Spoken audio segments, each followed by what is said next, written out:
Welcome to the Big Dawg Crypto Podcast. This is your number one crypto podcast to hear directly from the movers and shakers, innovators, and disruptors in the cryptocurrency industry. Follow on Twitter for updates and to communicate directly at Woof Big Dawg. That's at Woof Big DAWG. Now, here is your host, the one and only Big Dawg Crypto. And welcome to the latest episode of the Big Dawg Crypto Podcast. I'm your host, Big Dawg Crypto, and we are here with Nick. Nick, how are you doing? Good. How are you doing?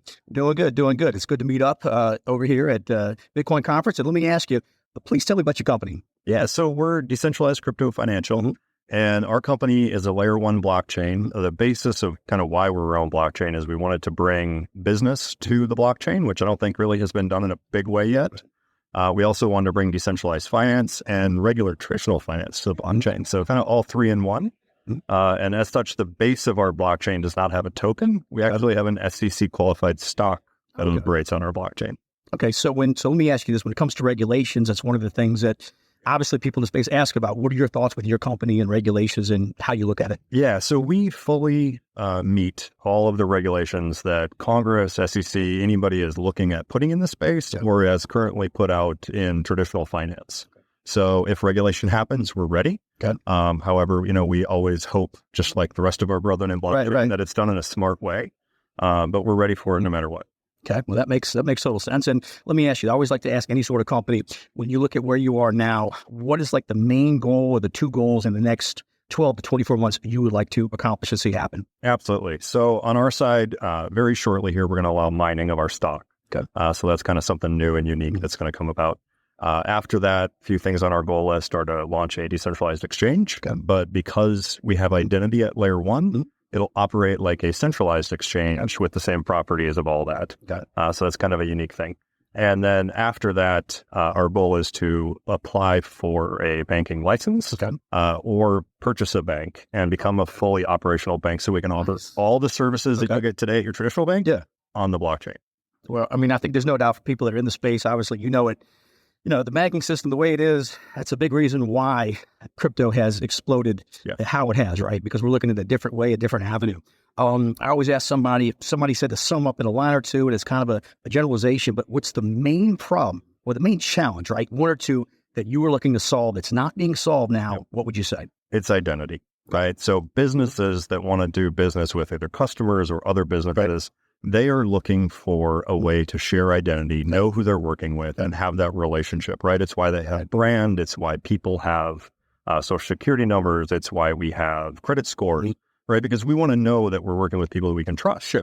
And that's really missing on the blockchain, right? So our layer one solution with identity brings that to the space so that business adoption can take place with real DAO apps and DApps or dApps that can be really put out there by traditional players in business, right? Your big Fortune 500 companies to your little company, right? Where they don't have to invest in all that back-end infrastructure that's cost millions. They can write those applications to run anywhere around the world on that decentralized infrastructure. And I think that's a game changer, but it has to have certain things built in that we spend a lot of time building in. Right. One of those is the ability to freeze accounts, the ability to unfreeze accounts, the ability to restore assets that are lost. Right. You can't do business without those things because otherwise you have a mistake and all of a sudden there's a big liability. Right. And I think that's what's keeping businesses from adopting blockchain technology in a big way. I would agree with you on that. No doubt about that. I always like to ask any sort of business that's in this space and is building as you are, what was it, right? There's always like that one moment that made you decide to do this. Do you remember kind of like what you were thinking, this is what I want to do and start building this, what drove you in this direction? Yeah, so it's an interesting story. So my other company is a federal government contractor. And we were looking at creating a identity-based blockchain that we could use as a service to sell that to our clients.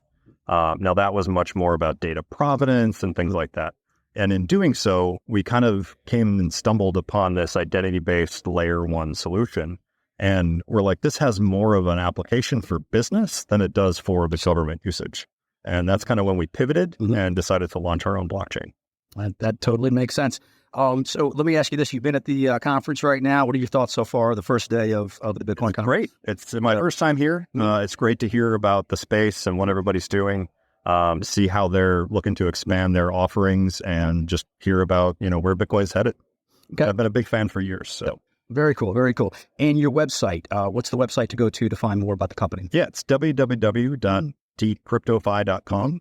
And right now we're still selling our stock direct to anybody who wants to purchase it online. So if you go to that website, you can set up an account with your MetaMask wallet. You can buy some stock there and get invested.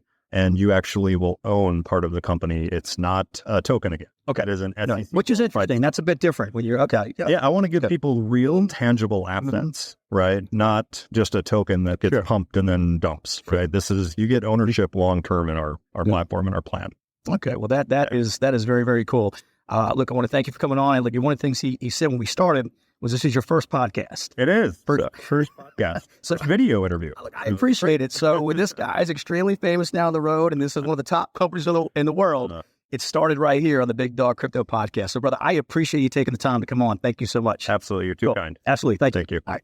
You've been listening to the Big Dawg Crypto Podcast.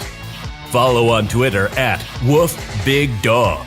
Woof, Big DAWG. And run faster than the competition. Woof, woof.